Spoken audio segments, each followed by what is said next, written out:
friends, welcome to Stories and Stitches. I'm Jada.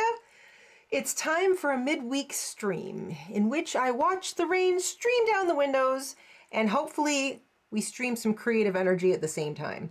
I've got buttons on the brain, and not just regular buttons, but enormous, ridiculous buttons. I want to make giant buttons. So I'm now on a little personal mission to make gigantic buttons, and I'm going to try making them out of all kinds of different media.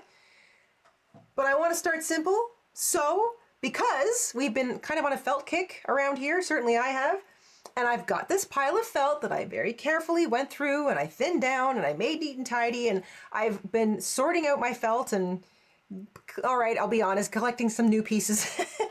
I want to use the felt to make a button. I feel like that's a really easy place to start before I try making a giant button out of anything else. Why giant buttons? Okay.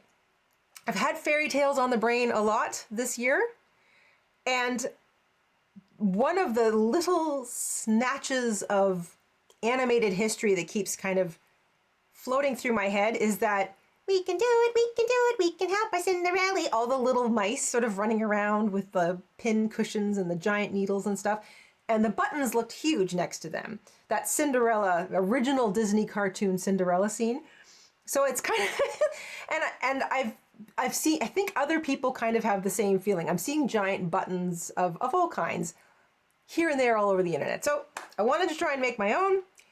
That is the challenge today. A giant button made out of felt. I'm going to see how that goes. So I'm going to say hello to everybody in the chat. Beth and Robin and Jessica Rabbit, Crochet Girly. Ronnie's here too. Hi. And I know Mr. InStitches is floating around, so if you see him in the chat, it's actually him. And let's just make ourselves a giant button. If you don't have felt, you can get it in, most craft stores carry felt, they're sheets. You can get individual sheets at like the dollar store, felt stores, and they're usually like the same size as a piece of regular office paper. But if you're a little more serious and excited about felt, you might as well get yourself a bag of it, like a whole package of it. And if you can't find any at your local craft show or craft store, or your local dollar store, or you don't have anything like that around you and you want to shop online, I've got I've got it linked in our Amazon shopfront. So there's links in the description box and you can check that out at your leisure if you want. But I've curated some nice felt collections, different colors, just like it's a pack of a whole bunch of different colors of good sized pieces.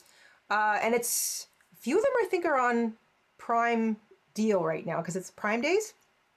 And some of them are on sale. So, and that depends on where you are. And apparently you also have to click on the actual thing to see it. We were sort of doing a little Amazon shopping ourselves earlier today, and we realized Mr. InStitches was like, oh, you actually have to click on the thing sometimes to actually see the deal. So I think they, like everything else on the internet, they're always updating the software. Anywho, if you want felt, I've curated felt, embroidery floss, sewing needles, a whole bunch of just good sewing crafting basics on our Amazon storefront. And we've got a US, UK link and a Canadian link in the description box. So if you want to pick some up and you want to do it from the comfort of your own home, got you covered. Okay, cup of tea. Hello, Patrina. Hello, hello, hello. Oh, you guys are having a heat wave. Right now, we've got foggy, rainy weather. I'll take it. Love it. It looks very lush and mystical, magical out there, which suits the gigantic button feeling. So I'm going to take you down to the craft table and I'm going to talk you through everything I've got to make this giant button. Okay, so first and foremost, I made myself a pattern. I've got my felt, I've got scissors for cutting the felt, scissors for cutting thread. I've got multiple scissors here for me just because they all have different sharpnesses and they do different things. Stuffing, I've got a whole bag of it next to me, but I wanted to remember to say stuffing. I've got stuffing, needle, embroidery floss, haven't picked a color yet. Pencil's good, measuring tape is good. I've got sewing clips, so I'm ready to go. This is how I made the button. This is about 18 centimeters or just a little over 7 inches in diameter. And I just picked a round object that I had. In fact, I'll show it to you. Some of you have seen it. I can see if I can pry it out of my button. I've got this gigantic jar that I keep a bunch of my fabric scraps in. This is it. This is the lid of the jar. I just plunked it down on the paper and I drew around it like this. That's my circle. And I didn't pick it for any other reason other than it was nice and heavy and easy to stitch or to trace around. And also it was a good size, I thought. And I do like that size. It's not too ridiculously big and it's not too small. I didn't add any seam allowance. I just drew all the way around it. That's it. That was my circle. Then I kind of drew 2 lines on this side. I tried to find the most direct path to be like, to bisect it once and then bisect it twice, just to try and find the center. And then I had these other little lids from these little jars. I put one right in the middle and I kind of sort of marked around it. And then I marked 4 of them kind of off to the edge because I was trying to evenly distribute these 4 circles. So that's how I did it. Traced around them, cut out these circles. That's my pattern. It's not perfect, but I think it'll do. And it definitely has like a button feel. That's the, for context, that's the 4-hole button idea that I was using. I kind of looked at a real button before I did this one. So that was the inspiration. This is the paper pattern. We'll see how it works out. A little sip of my tea. Hi, Vima. Charlie's in the house. 35 degrees. Holy cow, Charlie. That is hot. Goodness gracious. It is not that hot here. Thank goodness. So, my first thought is I need to cut out 2 pieces. So, I could draw around this. I also could just attach, like hold it in place with a couple of clips, which is I think what I'm going to do. And then I'm just going to cut around it. And the most important part is making sure that I think I might have to use markers to just sort of do the inside and cut that because this is going to be tricky kind of holding this in place. So you know what, maybe what I'll do is I'll just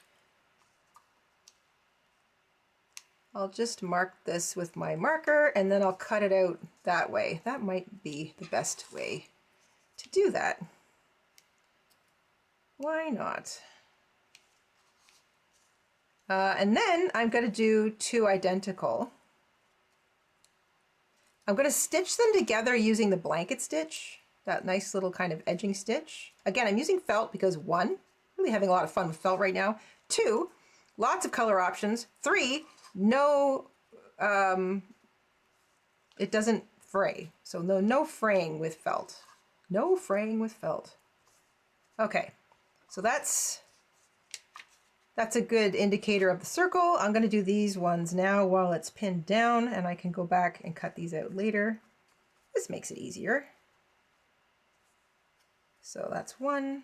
And I'm not drawing like a whole circle just because I don't want the marker to necessarily like bleed through or show.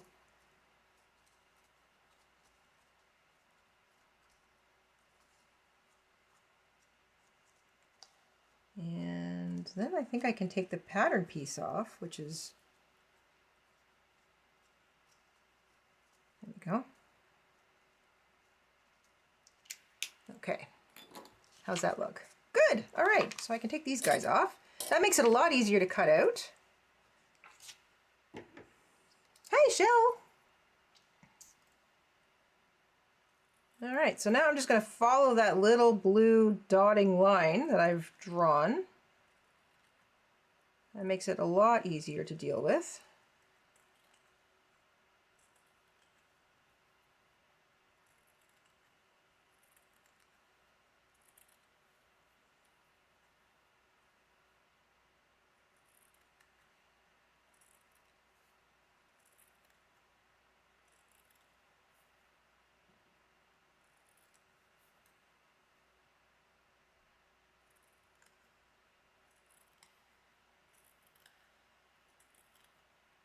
All right, that's 1. And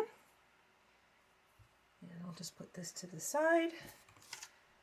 So that's pretty round and circular. I like that. Now, it would be very easy for me to just hold this in place and cut one identical to it. So I think I'm going to do that. And then I will go and add the little, I'll cut these circles out and then I'll do the same thing. I'll kind of like dot around on the inside, but I'll use this as the template. Felt sticks to itself, like it doesn't slide around. So once you've got one piece cut out, if you have to make an identical piece, it's a lot easier sometimes to just lay it down on the felt and it won't slide around on you. And then you're pretty sure that you're going to get two pieces that are relatively identical.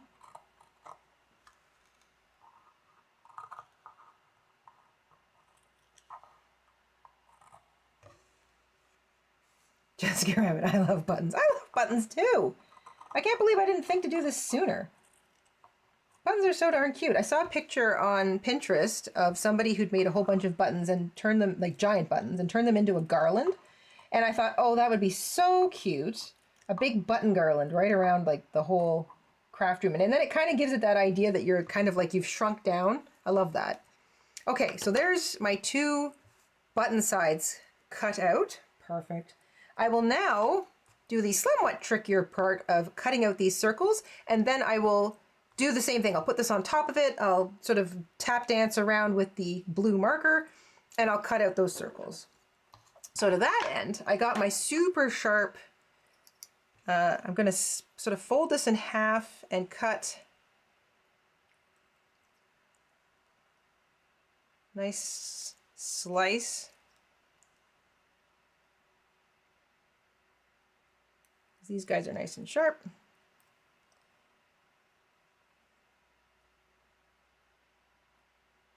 Okay. And then I'm just going to cut the circles out. Okay, that's a lot easier than I thought it was going to be.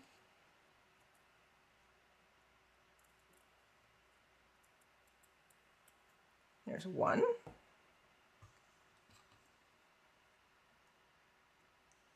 Mr. Stitches buttons.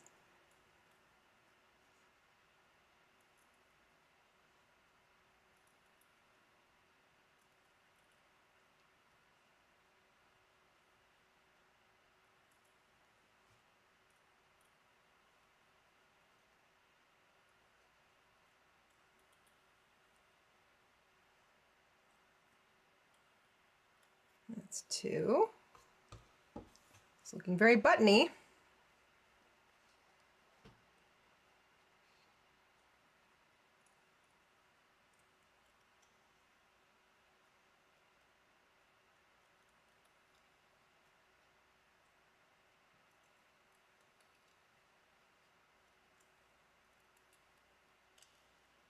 That's three.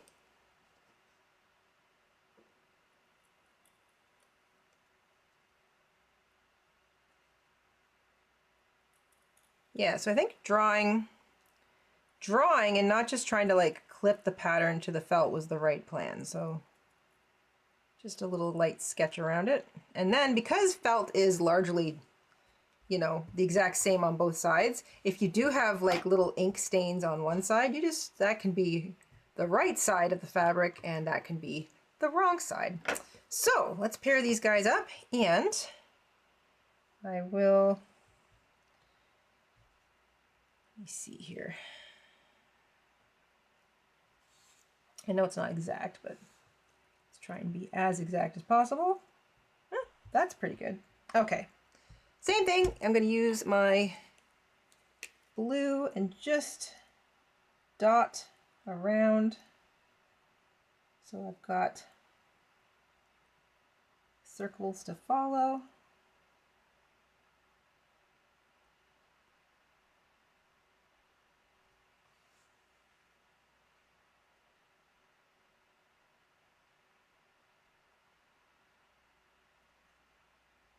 I'm already thinking that a version of this should be actually covered with buttons. Okay, so I'm going to put that to the side, and same thing.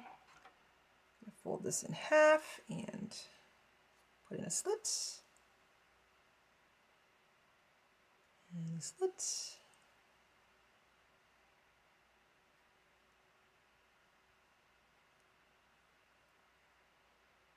we go. And now 4 inner circles, part 2.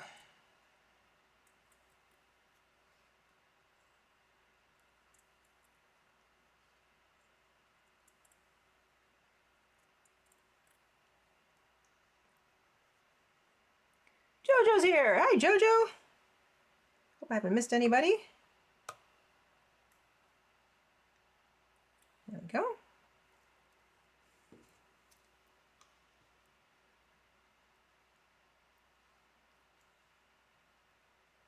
Crochet Girly says, I started a button jar. After I thrifted an old sewing kit, someone spent time collecting all those different things, and I'm glad I came along and found it. Oh my gosh, it's like treasure hunting. I have my both of my grandmothers have sort of handed things down to me in that sort of area. I've got one of my grandmother's old sewing kits. She wasn't much of a seamstress, but she did have a sewing kit to sort of solve things. And to that end, I actually have my grandfather, so same side, his sewing kit from World War II. He was a pilot in World War II, and he had a sewing kit, and he had it forever, and I wound up with it. So that's a kind of a cool little thing, because the lads had to be able to make fixes to their uniforms. There was nobody else there to do it for them. And I have a big part of the button collection that belonged to my other grandmother. And I kind of mixed that in with all of the buttons that I've been collecting forever and a day. So I love buttons. I absolutely love them. They're art. They're just art. Okay. I have 2 halves, 2 sides to my button. So this is going to be the good side of that. This will be the good side of this one. And now I just want to make sure that I get it closely as aligned as possible. Let me see. This will be the real test. Close, close. Let's try this. And this. Getting closer. That's not quite right. Maybe this is.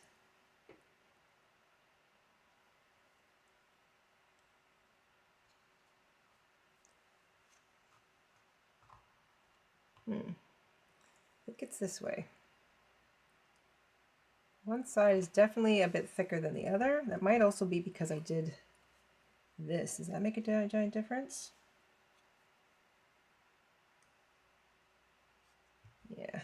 Also the way I cut them is a bit. That's okay. So that's pretty close. You know what? That's fine. I'm going to be blanket stitching. So I'm going to use, so this will be the right side up. This will be the other side. There's just a smidgen of like ink there, but I don't think that really is going to matter. And then as I'm stitching them together, I will kind of even out the edges so that they're kind of more in alignment. And then I'm going to do the same thing with this. Now, keeping in mind, I'm going to be adding stuffing. So here's my plan, gang. I want to do the stitching around the circle, the inner circles first, add some stuffing, and then start to do the outside and then stuff it as I go. That's the plan. So just to sort of give you an idea of how big this thing is, close to my face. So that's my face. Hello. And that's how big the button is. So that's a nice big button.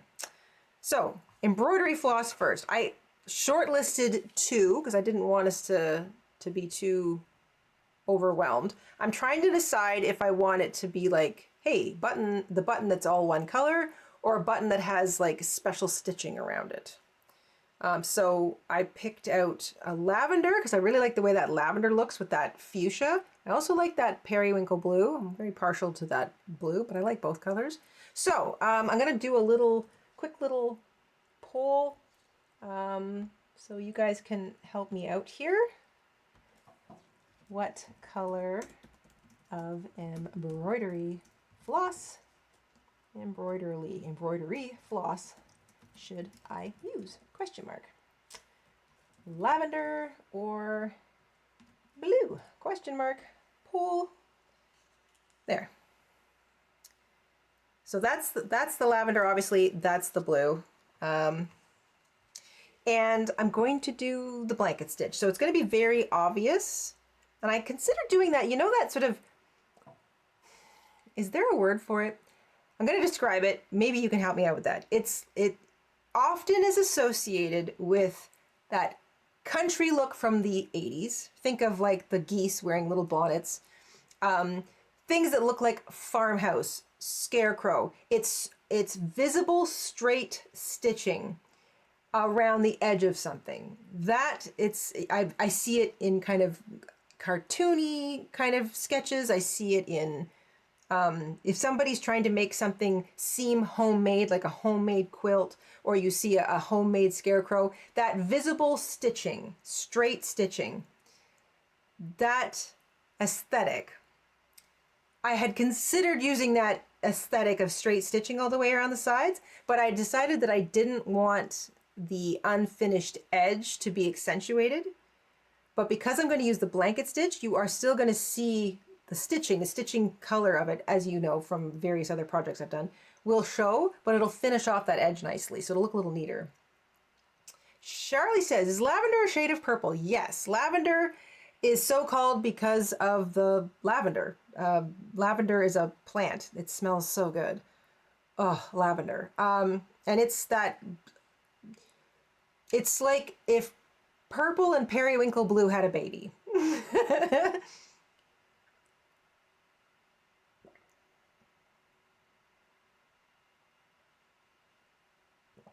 So, how many people have we got here voting? 15 votes. I think that's enough. Let's call it. Looks like the lavender has won. Nice choice, my dears. Lavender it is. So, I'm going to use the full thickness. I'm not going to split it up because the button itself is big and the felt is like, it's not super thick, but there's just like this nice kind of fullness to it. So I'm going to use the full thickness of the embroidery floss. So rather than split it up into half ply, I'm just going to use the whole thing.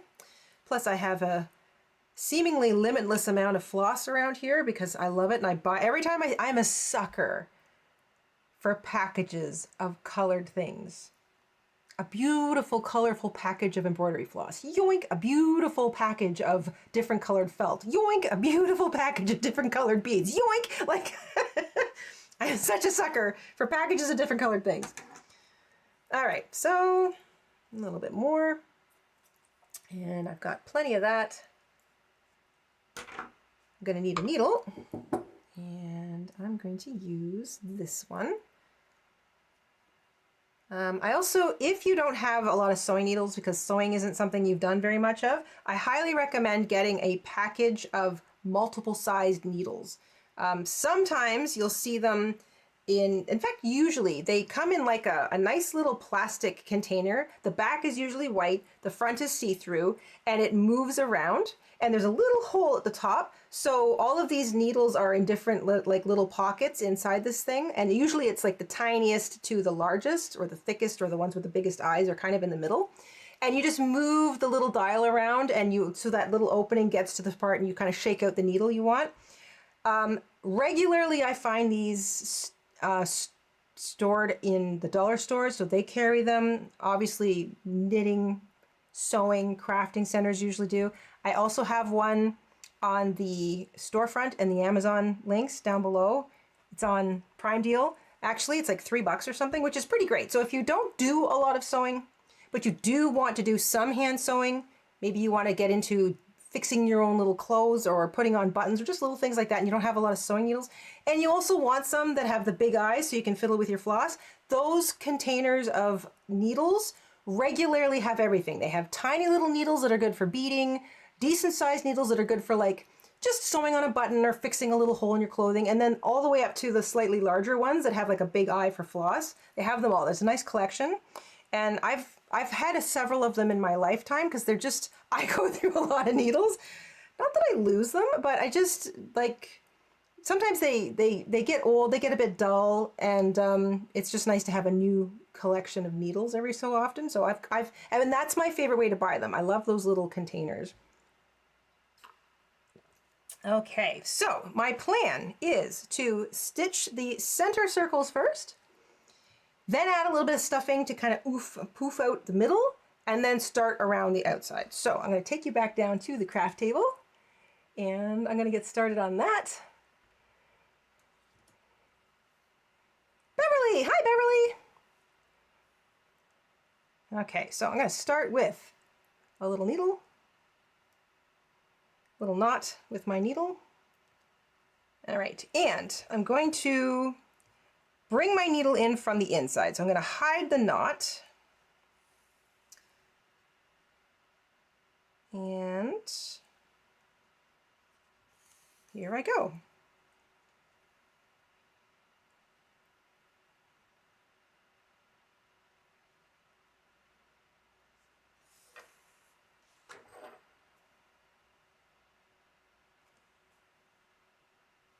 And as I go, I'm just going to kind of line up the edges so that I even up the, uneven sort of cutting that I did. I don't really care about that because the blanket stitch will cover it. And then of course I'm adding stuffing, so the whole thing is like, we're talking about a three-dimensional thing. So all of that uneven cutting will disappear. At least that's the theory.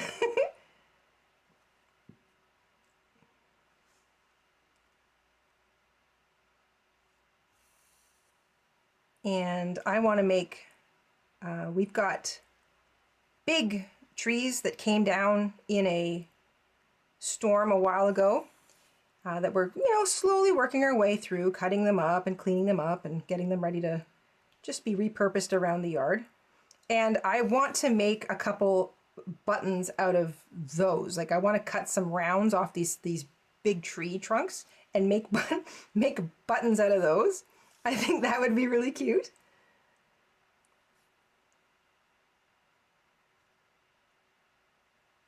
I have plans. I have big button plans.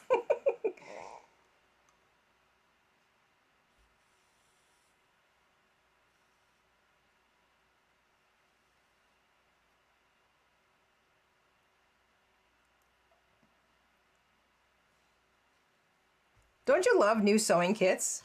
Crochet Girly, I noticed your comment there. Don't you love them? My mother-in-law is always like, sewing kits are they're also something that are hard to resist. Like, because they maybe they come in a cute little package, or they've got like a cute, like a cute measuring tape or something in them. There, I also have trouble sort of saying no to a new sewing kit. And then yes, you wind up going like, I've got needles and pins for days.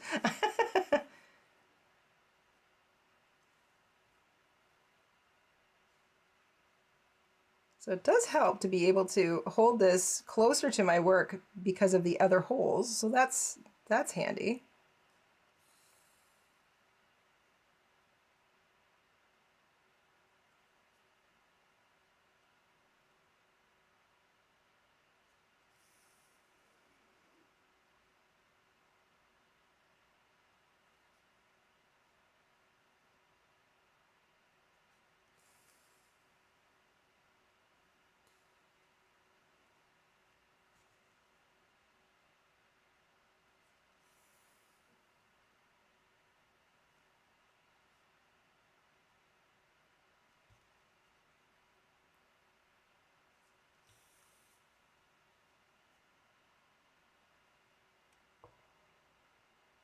Hi, Kevin. We've got all sorts of folks here today. This is great. Welcome to the button-a-thon.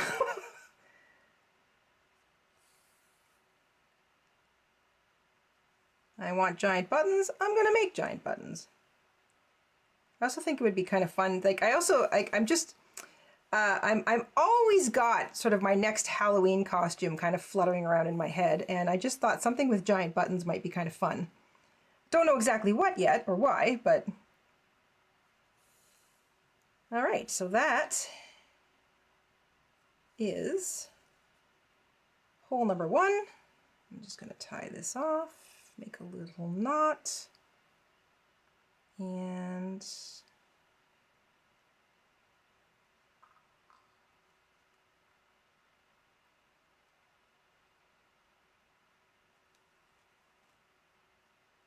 go right through there.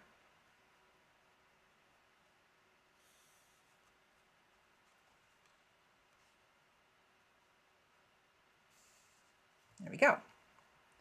So that's one. That looks neat and tidy. So this is what I'm talking about. You've got this mismatched, you know, because of the cutting isn't perfect, that's fine. They don't quite line up, but when you do stitch them together, now they line up perfectly. So that neatens that whole thing up. So that takes that concern out of the way. And let's go down to number 2. So same thing, I'm going to bring my needle in between, and then that keeps that knot on the inside. And off I go.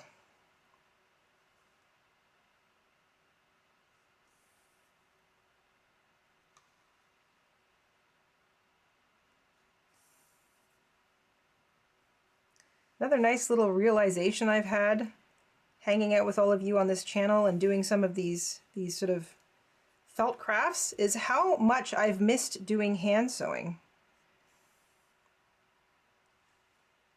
Hand sewing is I hate to say it, but it's almost a lost art form. I'm glad that more and more people are getting interested in this kind of crafting and, you know, sewing and making their own clothing and mending their own clothing and stuff. I'm really happy and excited about that because this is such an enjoyable thing to sit and do.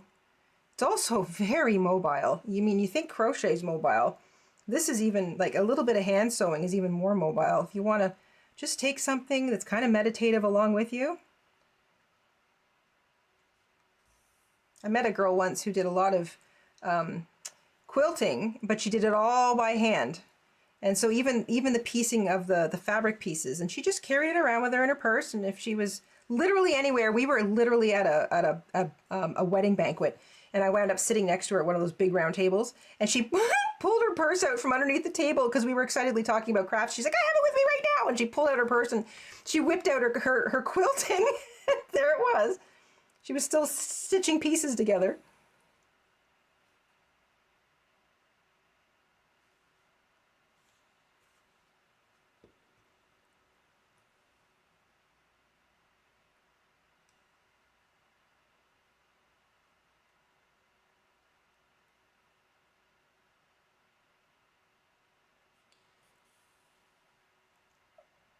It's never too early to start making items for Christmas, Kevin. It is never, ever, ever too early. If you like to make people gifts, if you want to make things for craft shows or whatever, it is never too early to get started, ever. Because even if you think you have enough time, you don't. And I'll tell you why. Because creative types get hung up in the details. So if you think to yourself, oh, I've got plenty of time and, you know, hand stitching this button will only take me an hour, or, you know, knitting that scarf is only going to take me, you know, 3 days. Prepare to be interrupted. Prepare for, you know, your hands to lock up. Prepare to run out of yarn. Prepare to have a power failure and not, you know, have enough light to see what you're doing. Time always runs out. You can always use more time. So it is never, ever, ever too early to get started making something, regardless of what you're making it for. If you have a reason to make something and you've got like whether there's a deadline looming, whatever it might be, start immediately.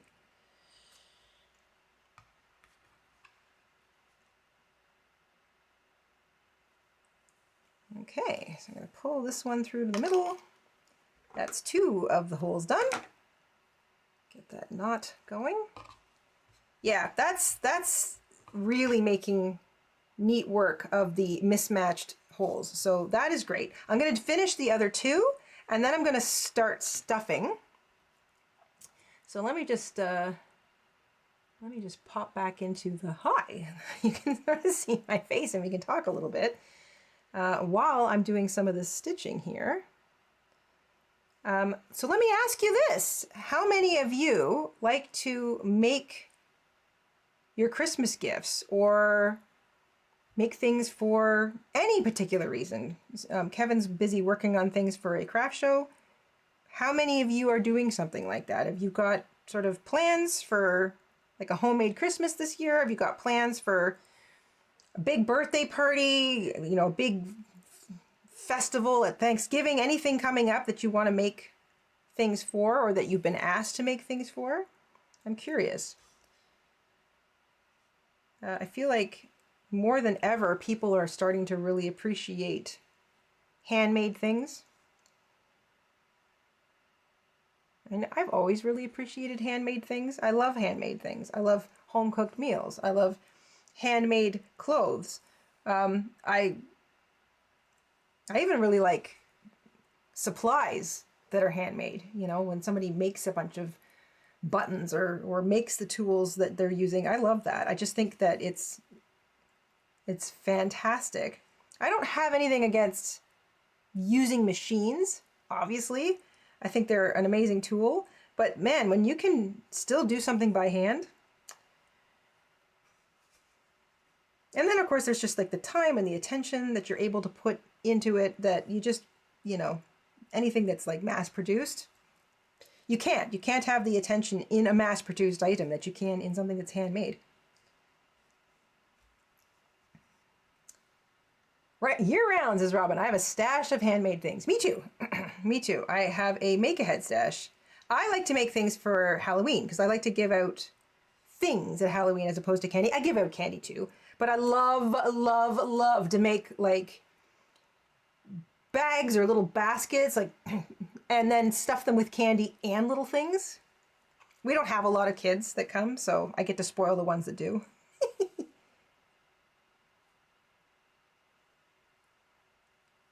Carrie, hi Carrie. Carrie says, I love giving handmade gifts. Right now I'm crocheting jellyfish for a craft fair in 3 weeks. Oh, cute. By the way, thank you for gifting a membership on Monday. I saw you. It was just like right at the end of the stream, and I think it crossed paths with the end of the stream. So I wanted to thank you in person for that. Thank you.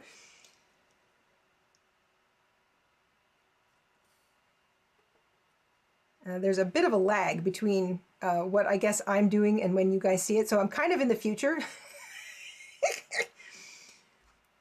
I mean,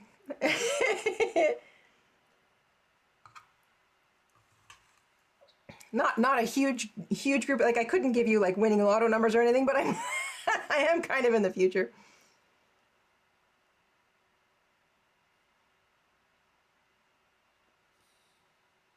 So this is starting to, this is going to be cute. I think so far. Now, I'm not sure how the stuffing is going to change it.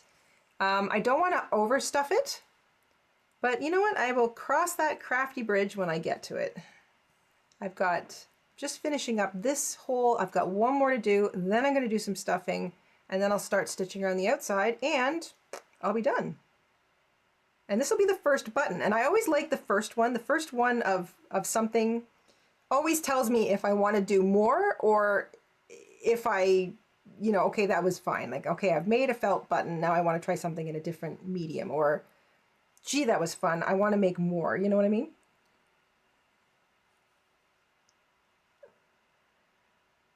Thank you, Carrie. I appreciate that. Shell says, I just finished making a jewelry set out of some wooden beads and a bunch of different crochet hair accessory. Yeah, I saw the beaded things. I loved those. Bandana, headbands, and scrunchies for my friend's birthday in early July. See, that's awesome. And you know they're going to love it. My girlfriend back in high school, one year for Christmas, one year she got into leather work. She was kind of living in another time. She lived kind of in a medieval time, I think, in her head. And so a lot of the craft work that she was interested in was really old. And one of the things she got into was leather work. And my gosh, did she get good at it. And one year for Christmas, she made me a belt. And I still have it. It doesn't fit me anymore because I've gotten a little thicker since high school. But it is one of my prized possessions. She did all of this intricate drawing all over. It's full of dragons and all sorts of. It is just one of the coolest pieces of clothing that I own, and handmade gifts. We always tried to give each other handmade gifts, and if we weren't giving each other handmade gifts, we were giving each other like supplies to make things.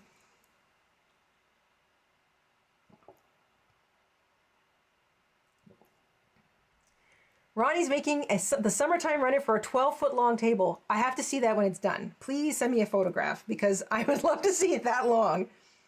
And also tell me how much you figure it wound up, how much yarn you ended up using, because I'd be curious to know. I really like that pattern. That's a pretty pattern. I have that one up all year round in our house. It's a summertime runner, but it's out all year round because I just love the blue color I used.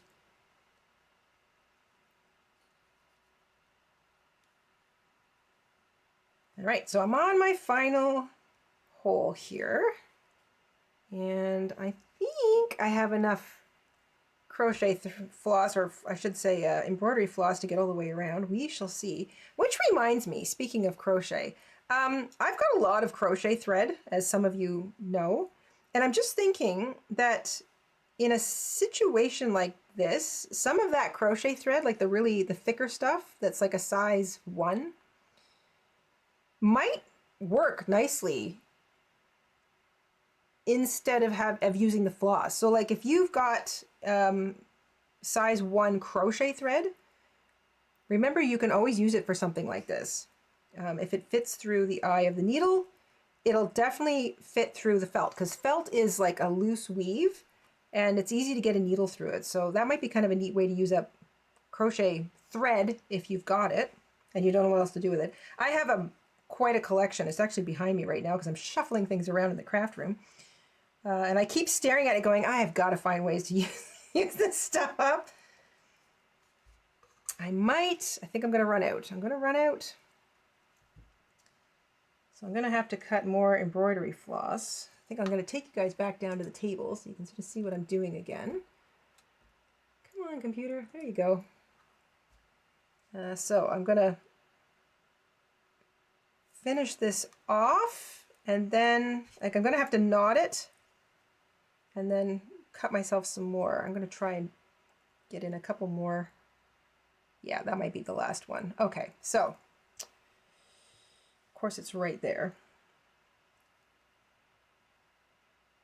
I'm going to go through the back because I want this to hide, and so that's not right. I want to bring it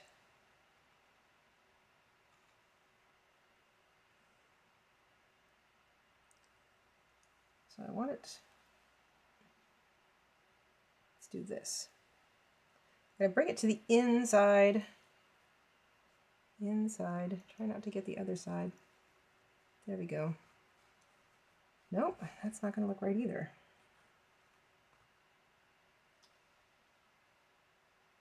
How am I going to do this?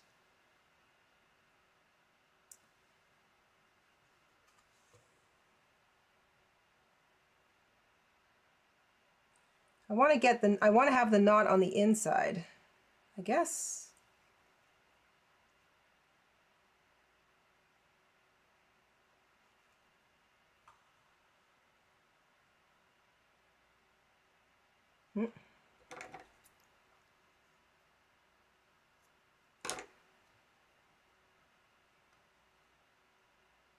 I was just shy of enough in floss. Okay, so I will fix that.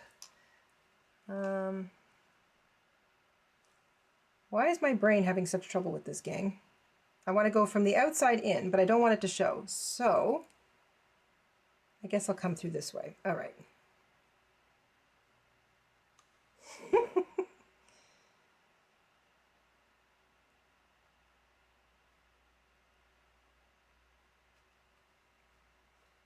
Okay, so now I'm on the inside. I'm going to make a little knot, and then I'll just probably leave this thread on the inside. I don't really...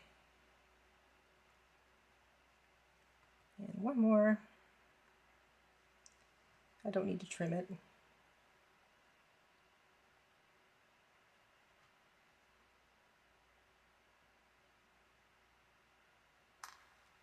Yeah, okay, let's tuck that on the inside. It's going to end up with the rest of the stuffing anyway. There we go, and cut some more. And I'm going to try and cut enough that I can do the whole outside as well.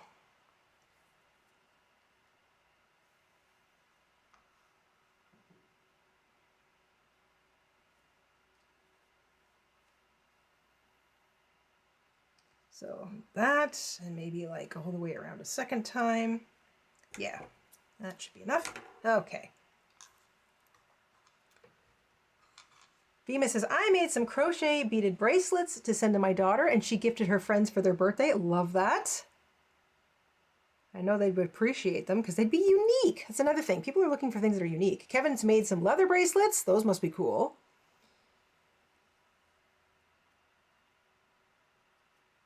Shell says, I also do the 12 days of Christmas for my mom, dad, and stepmom. At least one handmade item each, but I really do a lot of crafty embellishments in the wrapping and gifts tags. It's fun, but a lot of work. I love to do crafty gift wrapping too. That is really fun. Especially if it's all going to be on display underneath the tree for a while. So I'm going to come in through the same place. There we go. Hide that. And link up with this. And that'll disappear in a minute.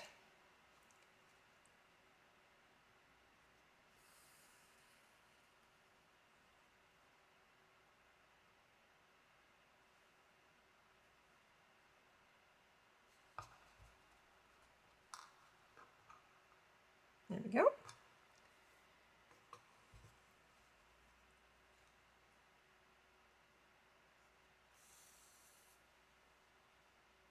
Oops. I went around the entire button, not through the hole. Silly, silly Jada. Let's try that again.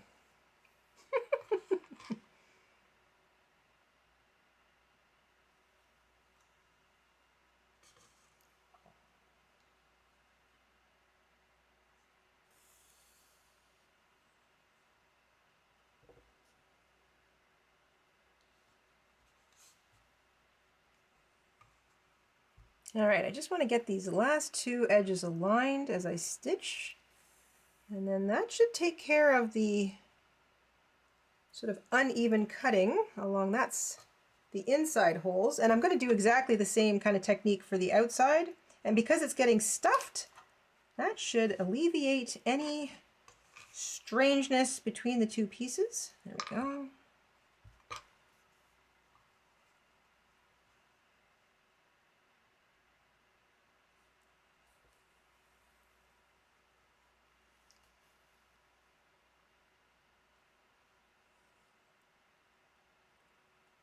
Kevin says, one of my favorite things to make is your Santa sack, Jada. I've sized it to hold a set of dominoes, which is a popular game in my circle. When someone gets a new set, I make them a bag. Cool!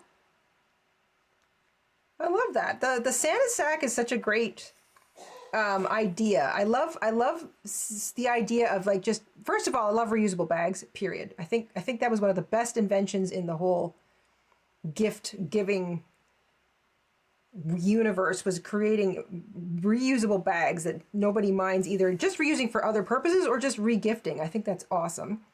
But secondly, things like the Santa sack are just so darn cute because they allow you to kind of put a whole bunch of gifts in one thing. It kind of, the gift size doesn't matter. The shape of the gift can be easily hidden. I love that. I think that's really cool. And the Santa sack, that pattern is easily adjustable, which I thought was really important at the time because I'm like, well, not everybody's going to be giving the same gifts, obviously. Okay, so that's a little knot. Let's go through here to the inside.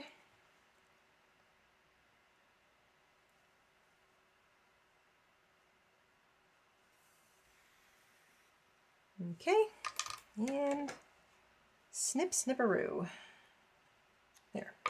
Okay, that should be more than enough to go all the way around the outside. Now I want to do some stuffing. So here I go.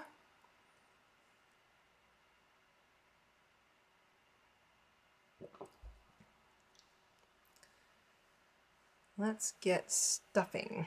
So probably not too much because I don't want the stitches themselves to look strained. So I'm going to get some into the middle and very small bits.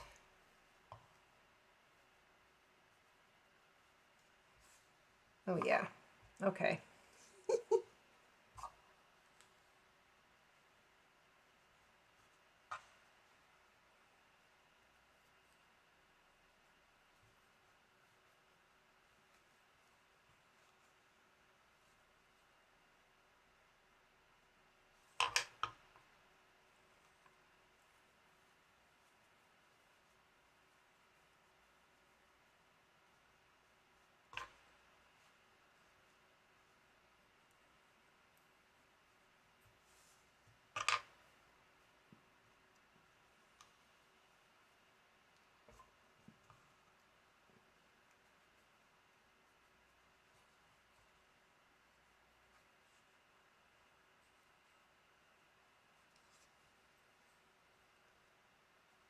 just getting it in between the two stitched edges. Some little areas are a bit tighter than others, but I don't think that matters too much. There, that feels pretty good. Let me just get a little bit more in there and a little bit more on this side.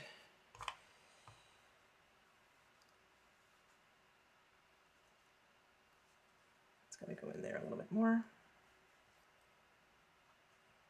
I'm kind of sort of deciding if it's like squishy or not squishy enough or too squishy. The fine science behind stuffing something.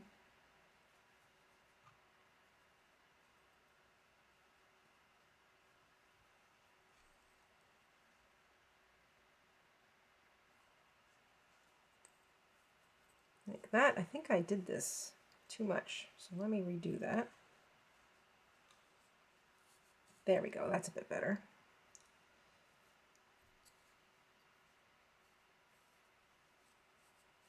There we go. And there, that's better. And I can still add a little bit in there. So, like I said, I've got this, it's sort of cannibalizing an old pillow.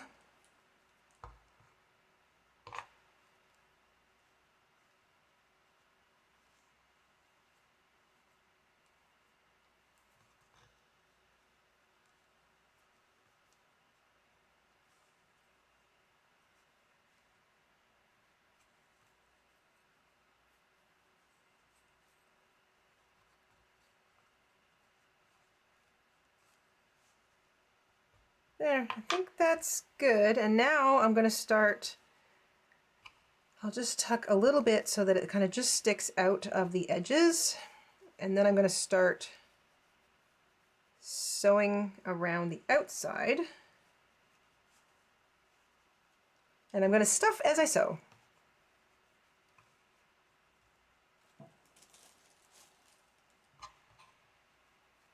I covered a wooden button with fabric, says Jessica Rabbit. I love that idea. How does that turn out? How do you know when stuffing is enough, says Robin. Great question. It's a field check. You literally go, like this is a bit squishy in here, but I also don't want it to look too strained. I don't want the stitching to look too strained. This feels like it looks full and it's not too tight. Like if I do this, there's a bit of give, so that's good. And there's a little bit of give through here. And I don't want there to be too much pressure on these stitches. Plus I'm going to be stuffing all the way around this edge. So I think you just sort of feel your way around, Robin. I also, anything I stuff, I kind of also just go, is there a gap? Is there a weird denseness? Is there something that feels too thick? And I might pull it out and like rip open the stuffing and like put it back in again. So it's definitely mostly by feel and a little bit by how it looks. So let's get stitching along the outside now.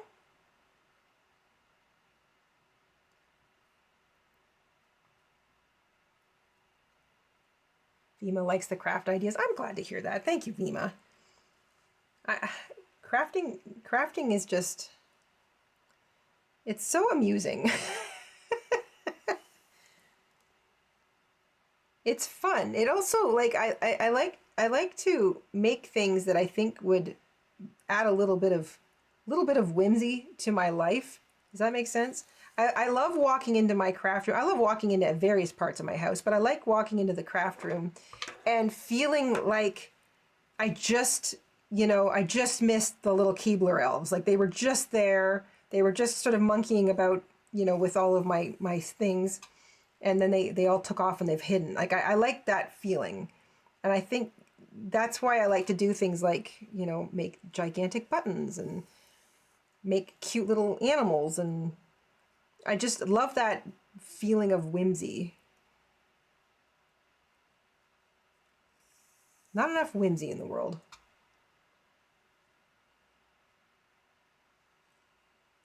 So I'm going to do the same thing around the edge that I did with the holes in the middle. I'm going to try and even up the edges as I go, and then presumably this stitching will make everything look balanced. I'm gonna also like probably stitch for a couple of inches and then add some stuffing.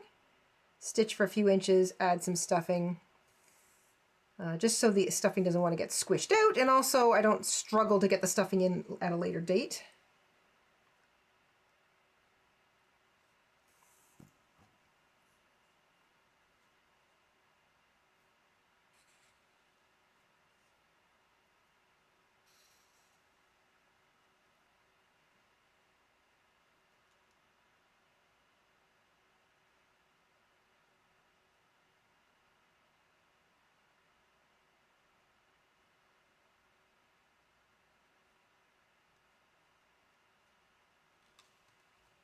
Maybe a little bit longer.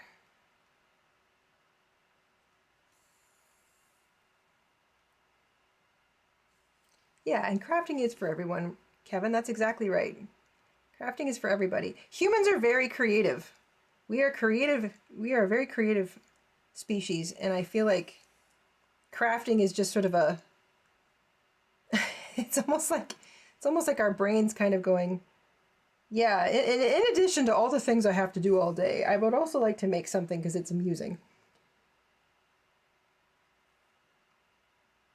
There, that's good so far. Let me get some stuffing.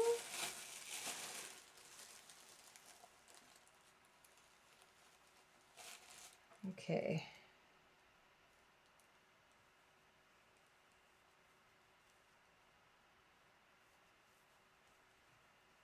So I also want to make sure that I've got it kind of tucked in here.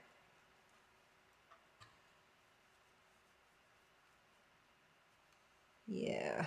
All right, so I'm going to hold that just sort of tucked in as I stitch.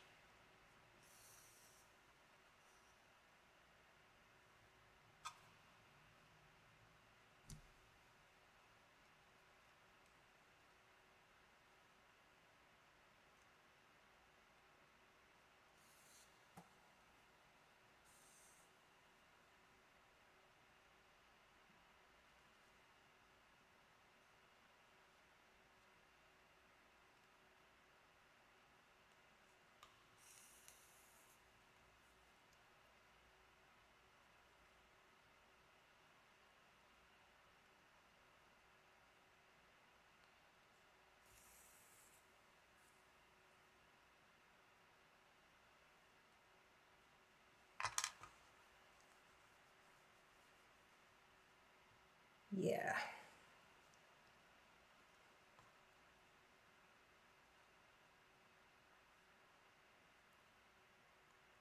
Yeah, once you get the first few stitches in, it starts to get a little easier. I'm trying to keep my stitching relatively even.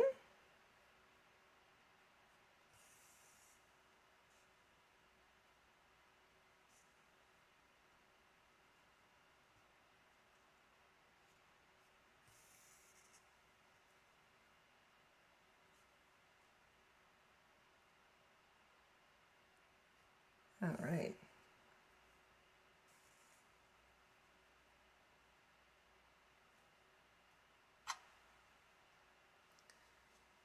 Yes, yes, yes. Okay. So a little more stuffing back in there, and then I'm gonna have to start filling in this little area. I'll wait for a second. I've got a couple more stitches to get in there, and then it's nice to have, like, when you add all the stitching and you kind of close off an edge, it gives the stuffing like a firm edge to back up against, so you're not worrying about it kind of leaking out in between.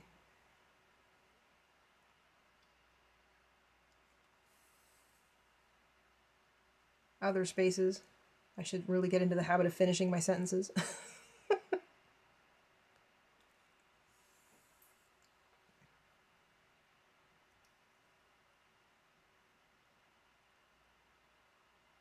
Yes, Robin, crafting is a great diversion from the stresses of life. It also, like, I think it isn't just a diversion. I think crafting is it accentuates life. It complements it. It flatters it. I mean, I think people also don't realize just how much creative stuff they do in a day. If you're trying to work out, you know, where to place all of your furniture, how to organize your kitchen sink or the cabinets or whatever, that's all very creative. That requires problem solving is, in a sense, being creative, because you have to make decisions about where things go. Does this look like a nice repeating pattern? Is this easy to get at? Is this, you know, nice to look at? It's problem solving is being creative. You know, I think people kind of mistake creativity with actually making something like a beautiful meal, or, you know, knitting a sweater or something. And yes, that's creative, but that's not the only kind of creativity that's out there. Being creative basically means problem solving. And obviously everybody's going to think about problems. Like I obviously didn't have the problem of a missing giant button in my life. I mean, not really, it wasn't a problem, but it is like a little kind of a curious challenge. In my head, I see like this big button, and I see big buttons in the craft room, and I think, well, that would be fun. So then you think, well, you know, what can I make it out of? How can I make that? That becomes like the challenge. That becomes sort of the question that you're trying to answer with a physical thing.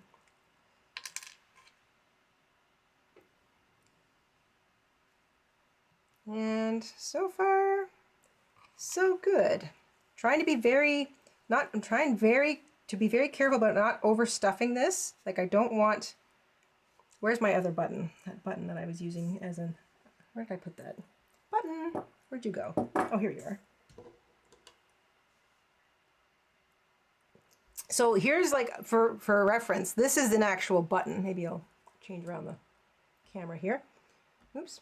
So that's the button. That is an actual four-hole button. I mean, obviously buttons come with two too, but that's a 4-hole button, and there's a thickness to it.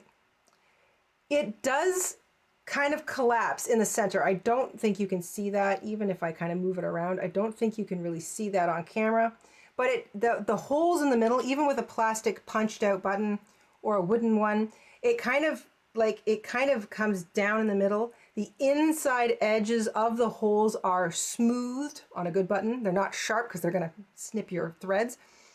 So there's a thickness, but it still looks pinched in places. So I'm really trying to kind of get that, look realistically with this felt button.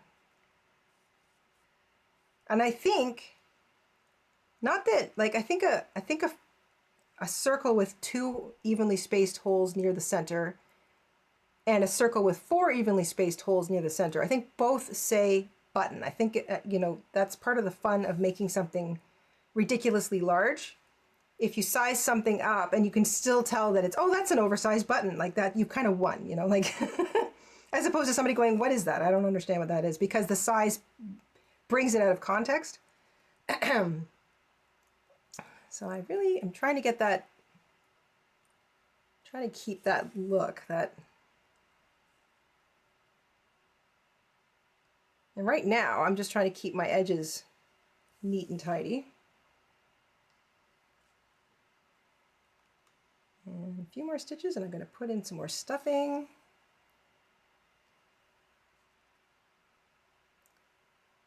It's looking pretty nice, I think, on both sides.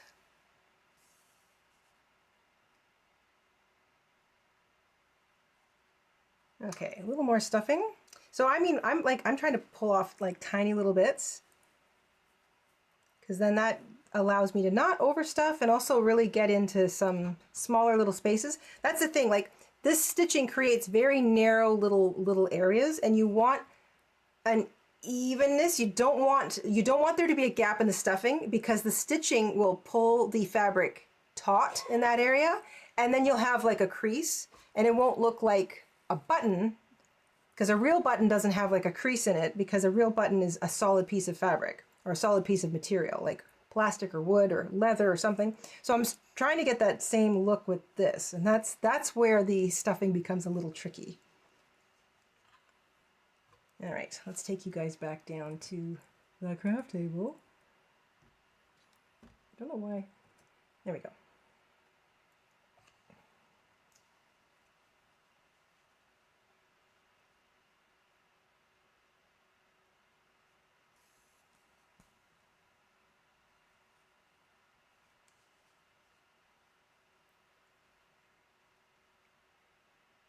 So what am I, about 3/4? No, about a third the way around. I'm about a third the way around here. I have to keep pausing to make sure that my stuffing is even. But I think I'm going to end up speeding up a little bit. So let's do a little bit more.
So you see how like this wants to crease a little bit because the tension of the stitching is pulling on the fabric, and the fabric is going to give where the stuffing isn't even. That's what I'm trying to kind of avoid happening. So I'm going to try and stuff a little more stuffing in here just to kind of even it out.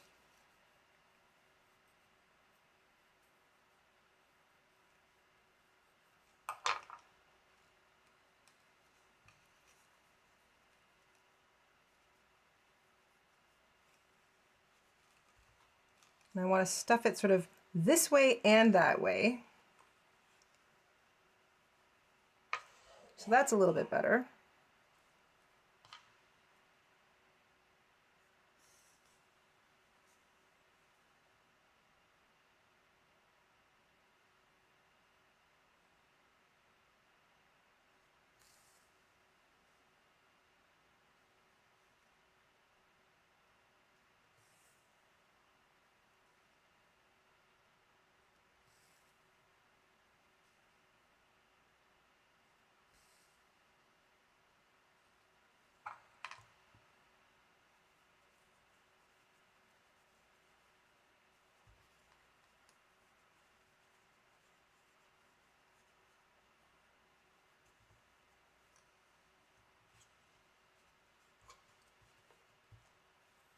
I can feel a little gap back here, so I'm going to shove some stuffing back in that direction.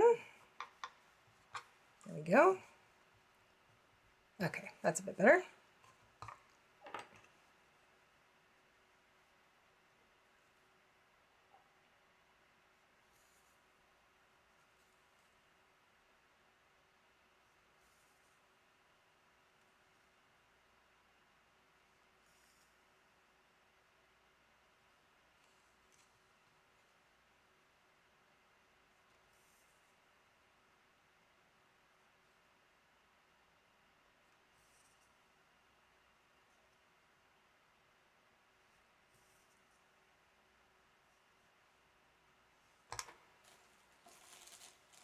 Hey Amanda, how's it going?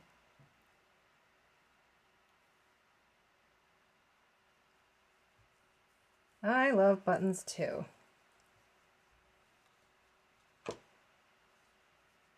I think this is working out so far. It's working out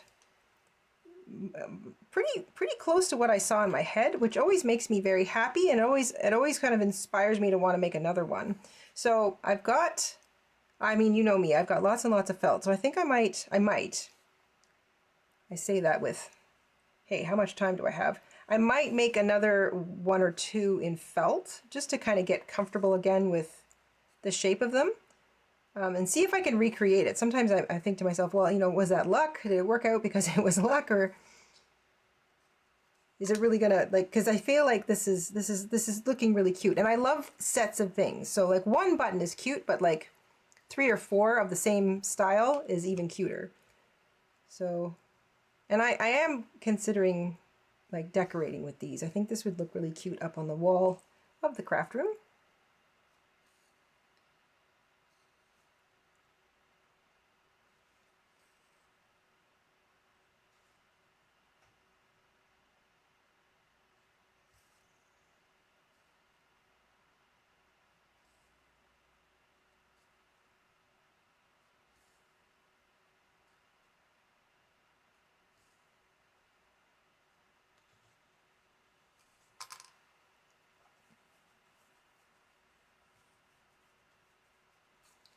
So a little bit more stuffing, little tiny bits, little tiny bits. A little bit more down there. And then, so now while I'm closing this off, I want to just, of course, I think I'm going to run out of embroidery floss. So I'm going to have to cut more, which is a bit of a bummer, but not the end of the world. You don't want to sew with a string that's too large, because then it'll knot up on you and it becomes problematic to work with. So on a project like this, you're almost invariably going to end up having to sort of knot your thread and restring your needle a few times.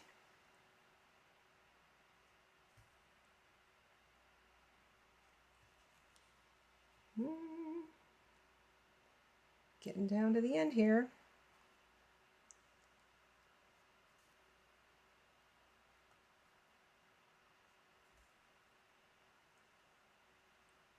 All right, I don't want to fight with this. So I'm going to pull this in from behind.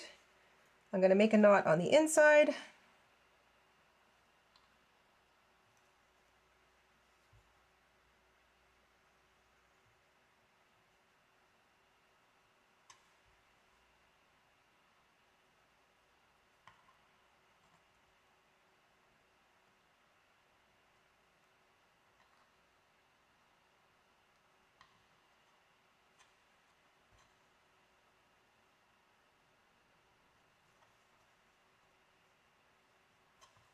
Oh, that was nowhere near the edge.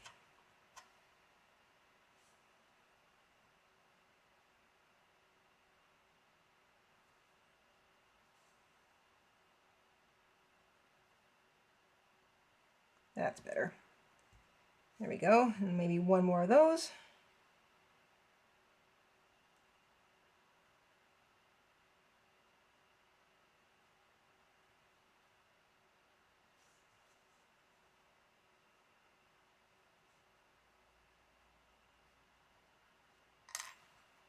Yeah, that's enough. Okay, let's tuck that in there, and then, oh, you know what? This isn't what I've got left. Instead of cutting it, I'm just gonna thread the whole thing into my needle, and then I will not have two broken ends. I'm not, instead of cutting what I think I need, I'm just going to use what's left in this skein of floss, so that I don't have two short unusable ends. Does that make sense? And I'm going to come back through this front space. So the knot is on that side. And keep going.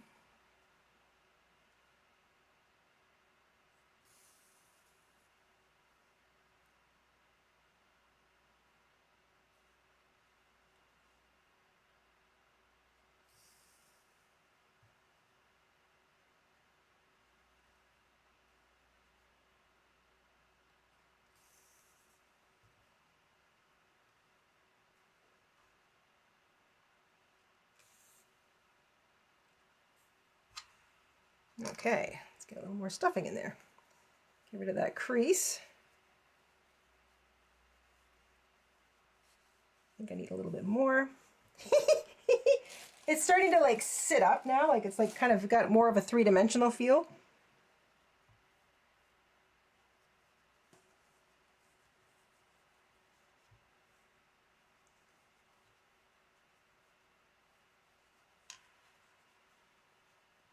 All right, I'm closing up the edge now, so I'm gonna keep my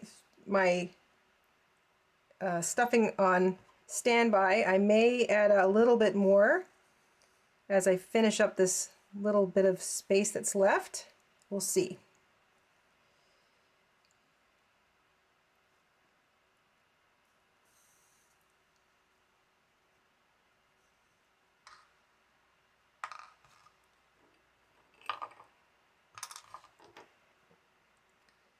Beth says, I'm officially on vacation until the 2nd of July. Ah, happy vacation, Beth. I am spending 2 days at Disney World. Oh, lucky. A few days at doctor's appointments, boo. And a few days just resting. Resting, you're going to need the rest from your appointments and from wandering around Disney World. That is a great place to get some steps in. Well, that's nice. I hope you have a really, really restful, fun, and useful, productive vacation. I think those are all the best possible things you can do on a vacation. Rest, see something fun, get something useful done, be a little productive. Not too productive. I mean, we're productive enough during our regular weeks. I think I'm going to put the rest of this in here.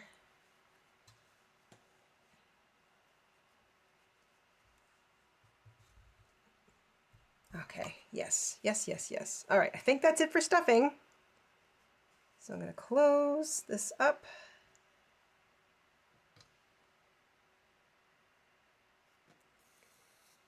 Hi, Maria. Maria's here too. Welcome, welcome. I don't think you can add links to the chat, Kevin. That's just not something YouTube lets you do.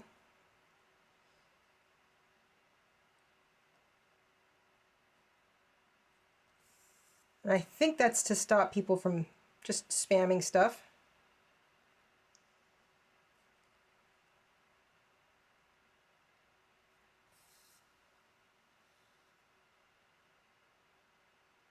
Unless you're a moderator. That's why Mr. InStitches can do the odd thing like that.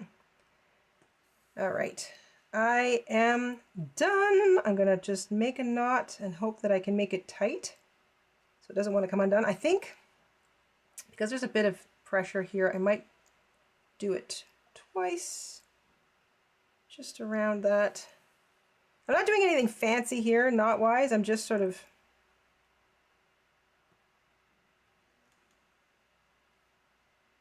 there. Just a regular old knot, but then I'm going to take my needle and I'm going to pass it through in between the felt and poke it out here. Tug a little bit, snip, and then it'll pull itself back inside. Okay, so let's get this needle into a safe spot. See, so now I didn't cut my embroidery floss, so now I still have a nice long length left. There, so I'll have that for another project down the road. Needle goes back in the kit. Woohoo! All right, let's take a look at how we did here. Doodly-doo. So, Robin was asking, how do you know it's enough stuffing? You kind of feel your way around, and then whenever you're finished a project that has stuffing in it, I always kind of just go around squishing and kind of massaging it. Stuffing is kind of fluid, so you can sort of move it around. I also like to make sure I get all the little like bits of stray fluff off of it. Right into the garbage can, just so it doesn't look messy. And so I feel like fascinator, a big button fascinator. That would be so cute. All right, a little bit of squishing to kind of get that stuffing to sort of sit where I want it to, But ultimately, I feel like that worked out rather nicely. I feel like that looks like a four-hole button. And I'm thinking, so first of all, I think that would be really cute on the wall, but I feel like a few of them would be really cute. Like, I've seen a button garland. Somebody posted a picture of a button garland on Pinterest, which I just loved. And I think they might have been made out of wood. I'm not sure. But I feel like a whole bunch of buttons. So like one looks like a button from a distance. You're like, oh yeah, that's a button. But a whole bunch of them together kind of suggests like they look. Does it look like more of like a button if there's more of them? Maybe because it's like there's a. You usually don't see one button. You usually see like buttons on a shirt, a pile of buttons, buttons on a button board, you know, because you buy buttons on a card. So I'm thinking like a whole bunch together would maybe make it look more like buttons as opposed to just one. Plus, I like sets of things. But I feel like it worked out okay. Nancy's here too. Hi. Oh, and Destiny, Louise. Hello. Handful of you popping in right towards the end. It's okay. I will have this. It'll be sitting here. So if you want to like scroll back and see how we started, I might add some chapters, just some light chapters, just so if you want to see what the materials looked like and sort of the cutting and a bit of the sewing. But most of it was sewing. The cutting was pretty simple, and it was just mostly sewing and then being careful about how you stuff it. So that is a four-hole button is iconic, says Robin. Yeah, I'd say a four-hole button is two. Like I said, something that's two holes evenly spaced in the center of a circle looks like a button, as does four. The two-hole and the four-hole button. I think four-hole buttons. Louise says, long-time member on the main channel and long time since I've been able to message in a live. Well, I'm glad you're able to make it to one. I know the fun thing about this channel is that it's very informal. It's just kind of like whatever silly project might be in my head at the time. And it's a nice opportunity for people who can't make out like a Monday live, which is a little more scheduled on the other channel, just sort of hang out, do a little crafting. I liken it to when I was a child and my friends and I would sit around doing a craft. That is the whole energy here. It's like, hey, I feel like making a giant button. And I think it worked out. So I'm going to find a place for this in the craft room, and I'm probably going to make. My intention is to make more. I always have great crafty intentions, and then my focus and my attention gets pulled away from my intention. My attention gets pulled from my intention, and I end up into another craft entirely. And then I come back. So sometimes I do things like with big gaps in between. Like I'll make this button, and then ages from now I'll make like a whole bunch more. But you know, life gets in the way. As you know, we're all dealing with life here. Oh my goodness, okay. Just needs to be purple to be completely perfect, says Jessica Rabbit. Well, there, you can make some purple ones. If you made an X, it would look like the button is sewn down. Yes, Ms. Rabbit, an excellent idea. That is a great idea. In fact, it stitched to something would look really cute. All hanging in a bunting, if you actually sort of did that stitching, yes, that would really make it look like a button. That would probably make it look even more like a button. Yeah, with the X stitching. That's a great idea. Okay, well, there you go. Today, a felt button. A giant button made out of felt because cute. Fun. And I'm very pleased that so many of you could hang out with me. And even if you were just here for a little bit, really appreciate being able to hang out with you live. And you can go back and see, you know, sort of jump through it if you want. Let me reiterate, if you're just getting here and you're kind of going, well, that's fun, I might like to try that. Felt can be grabbed in usual pieces. Like most of the felt I buy come in pieces that are like standard office paper size, so like an 8.5 by 11 inch. You can get packages of it. I usually find them individual pieces at the dollar store, sometimes at Michael's. I haven't seen much at Michael's lately. But if you want to buy a nice collection, I've got a nice package of different colored felts in a whole package in the Amazon affiliates link in the description box. So we've got like a little storefront. So if you wanted to pick up a package of felt because you have some felty ideas, like you want to do some of this. Also, can I just say it's useful? Like this is my, I like to work on a little wooden surface, and I put some felt feet on the bottom of it. I put felt feet on the bottom of like our big standing lamps and stuff, and sometimes the bottoms of furniture that doesn't get moved around as much because I just don't want it to like get slid and hurt the floor. So felt's actually very useful, more than just crafting. But I do have, I want to do more felty stuff. So I've got plans to do more felt things. If you're new to the InStitches, the Stories in Stitches channel, we have some other felt projects. I've been using felt as the backing for all of my bead work because it's just so easy to use. It doesn't fray. So I like felt. Felt's a craft basic in my opinion. So if you want some, I've curated some links in the description box over at our affiliate Amazon storefront. Felt, sewing needles, floss, thread, all the good stuff. So if you just want to do some armchair shopping, and some of it's on sale right now because it's prime days. It's like today, yesterday, and tomorrow I think are prime days. But yeah, there you go. So easy peasy, lots of was fun, and thank you guys for hanging out with me. Enjoy the rest of your week. Stay safe, stay crafty. Remember, you get to stitch your own life. Make it whimsical. That's what I'm up to. And we'll see you guys Friday. Have a wonderful week. Thank you so much. I have nothing useful to say in parting words, except that I am so glad that you guys spend time with me to do something crafty, especially something silly like this. Whimsy is important. I think the older we get, the more important we realize how whimsy needs to fit into our lives, because it just, I'm going to walk into the craft room, see this, and smile. And wow. That sometimes is all you need to change your mood. So, a little mood changer. Giant button. Enjoy your week. We'll see you guys Friday. Ciao!